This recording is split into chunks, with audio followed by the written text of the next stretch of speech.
JK gets super emotional and this clip resurfaces. People are talking about it, they're laughing, we need to get into it. Suga also confirmed an apology, and this apology letter apparently being super controversial. And then we have V actually saying some goodbyes and what's going on with that. So Dumplings, it's Dave Desai, let's get into it.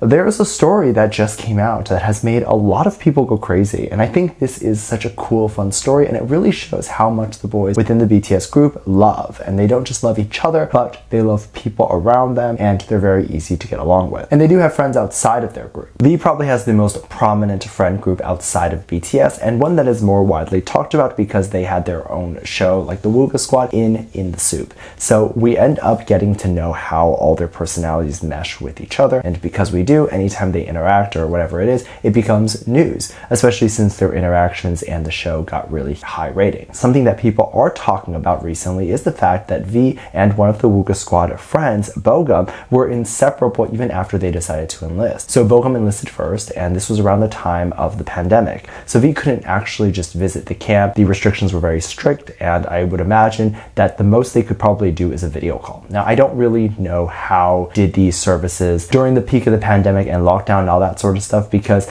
a lot of the activities require soldiers being next to soldiers. So in my opinion, they should have shut all that down. Anyway, that's a side note, not really that important. V recently opened up about this and how hard it was to see Bogum during the enlistment. However, the moment it was possible to have guests in the military, V went right there and visited him. People were talking about how emotional this must have been, because if you're visiting the moment restrictions are lifted, it means you were kind of waiting on it, or there was a date and you were just kind of keeping track of that. And it really just shows how much V must have missed him. Now, the same thing probably applies now, where Bogum is probably making some effort to see V in the military too, and that's also very cute. Some people were imagining what a final goodbye could potentially look like, and so V got emotional having to say goodbye to Bogum before Bogum enlisted, or Bogum getting emotional to see V enlisting, because by the time Bogum came out of the military, V was going in. I think a lot of people also wondered what type of friends the boys have outside the military, and we are seeing that right here. The boys are going to be friends with other celebrities, but it's not just celebrities. They're going to be friends with several different people, and it just shows what type of relationship that they have with each other. It's not just the shallow one. It's not just one that's pointless, but they really make an effort to see each other, and they really do love each other. There's nothing wrong with having less friends because you're choosing to have less friends, but if someone just has a lot less friends,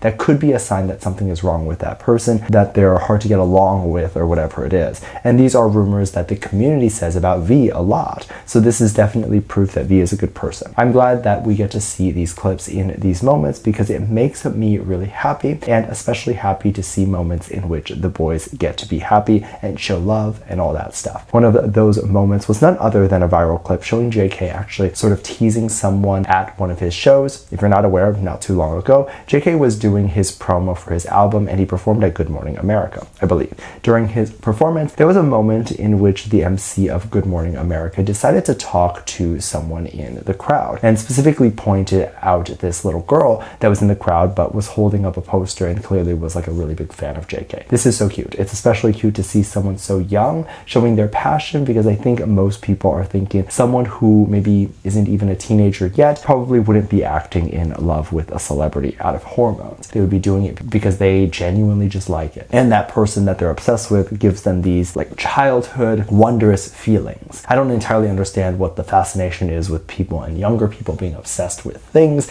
but it seems to be that way. People are obsessed with this idea that something could appeal to the newer generation. The MC then asked this little girl what she would like to say to JK and what she would like to express, and the little girl said that she wanted JK to know that she loved him. Very quickly, JK responded back to say that he loves her too, and that later evolved into her breaking down in tears. This happened almost within a few minutes after JK acknowledged this girl, and then JK decided to take this as a moment to make the crying sound back at her, sort of mocking, but in more like teasing way. And people took it as him showing brotherly love or teasing this little girl like how a brother would. I don't think there was any hate in that. I don't think he was doing it out of anything malicious or was trying to be rude or anything like that, but it's definitely a risky move. I think to go into teasing someone who is crying, it can definitely be interpreted in several different ways. However, I don't think I have seen anyone say anything bad, like has hasn't been brought up in a fan argument where people would accuse him of attacking a little girl. Now, this happened a little while ago, so why is it brought up again? Well, people are missing him a lot right now, and they're trying to find moments of him in the past to bring up and talk about. And so people often like to bring up moments like this where they think it's funny, and I'm aware this happened a little while ago, and I'm aware that I'm bringing it up now. I think it's okay to bring up things that have been addressed before, or things that were older, because this is how we get to indulge and really enjoy those things once again.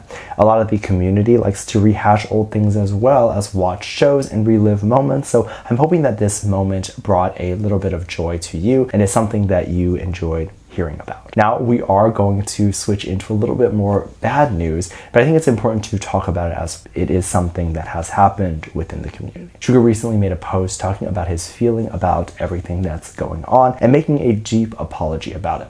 This is a handwritten apology that he made after going to the police precinct. I think this is really good, and it really shows his sincerity. I think whoever told him to do this, or if it was his idea, I think this was a very smart move because it gives him an opportunity to speak from the heart without any sort of that stuff. And when you see a handwritten note that is written presumably in pen, you don't assume that there was any editing that happened here. It feels more personable, and it feels like a letter that is writing directly to the community to apologize about everything that's going on. Of course, most people in the community don't feel the need to hear this apology. They are kind of over what happened. They are really not lingering on it too much, and they sort of have already forgiven him. And so a lot of people in the community believe this apology was more so to the haters, to the police, and to the general audience, and to other people outside the community. In the letter, he touched upon something that was interesting and something that was widely spoken about. It's this idea of him feeling like he disappointed BTS and ruined BTS's name. This was something I think I touched upon maybe the first day that this happened, that there was some people who wanted him to leave the group because they felt like he ruined their name.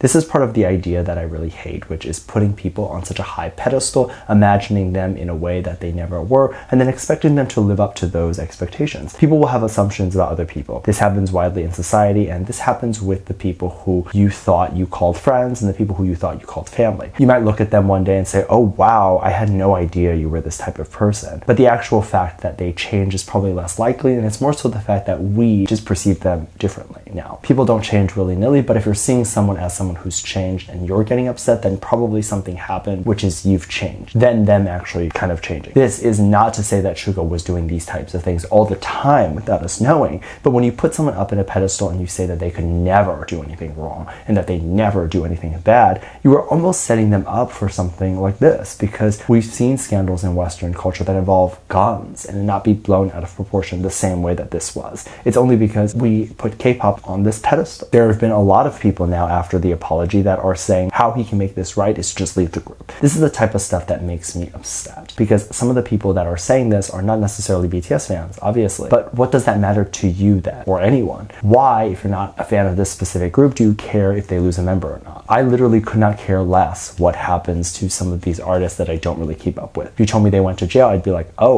wow, okay, cool. I wouldn't sit there and insist that they go and hurt themselves or that they end their life. Really, it's none of my business. It actually takes away from my happiness, so I'm not going to do it. To sit there and obsess and then also say something like that they should do this and that is very insane to me. Like, actually go seek therapy. I don't think Suga would ever leave. I think he just now feels like he has disappointed his community as well as BTS and their name, but I think the community doesn't feel that way, and I think when all this blows over, he will feel perfectly fine going back and doing everything as normal. Let me know what you think. Make sure you check out Patreon for more videos. Link down below. Thank you, sis. Love you. Comment right here. Love you. Bye.